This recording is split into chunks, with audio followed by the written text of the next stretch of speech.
It's Tuesday afternoon. அன்றைக்கி afternoon பார்த்தீங்கன்னா நம்ம சிம்பிளாக ராகி கூழ் தான் பண்ணலான்னு பிளான் பண்ணியிருந்தோம்.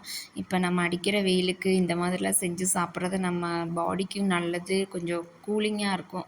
இல்லைன்னா ஆல்ரெடி இருக்கிற ஹீட்டில் நம்ம உடம்பே ஹீட்டாக தான் இருக்குது.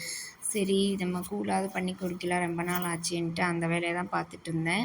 சம்மர் டைம் வந்தாலே நம்மளுக்கு ராகி கூழ் தான் ஃபஸ்ட்டு ஞாபகம் வரும். அப்போ ராகி கூழ், கம்மங்கூழ் அந்த மாதிரி இடையில செஞ்சு சாப்பிட்றது நல்லது தான். அதுவும் இல்லை, அது எல்லாமே நம்ம உடம்புக்குமே ரொம்ப ஹெல்த்தியான இது தான்.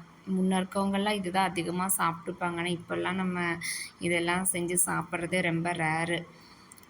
இப்போ பார்த்திங்கன்னா நிறைய இன்ஸ்டன்ட் மிக்ஸு அது இது நிறையா வந்துருச்சு. அதனால் எல்லாருமே டக்குன்னு வேலையை முடிக்கலான்ட்டு, முன்னெல்லாம் ராகி நம்ம வாங்கி அரைச்சி தான் பண்ணுவாங்க. இப்போல்லாம் ராகி பொடியே இருக்குது, இன்ஸ்டண்ட்டாக பண்ணிடலாம், வேலையை முடிச்சிடலான்ட்டு அப்படி தான் பண்ணுறோம். சரி ஏதோ ஒன்று நம்ம வயிற்றுக்குள்ளே போனால் சரின்ட்டு அதுவும் செஞ்சு சாப்பிட்டுட்டு, அதுக்குள்ளே பார்த்திங்கன்னா ஹஸ்பண்டும் பையனும் ஒரே விளையாட்டு சாப்பிட்டு முடிச்சுட்டு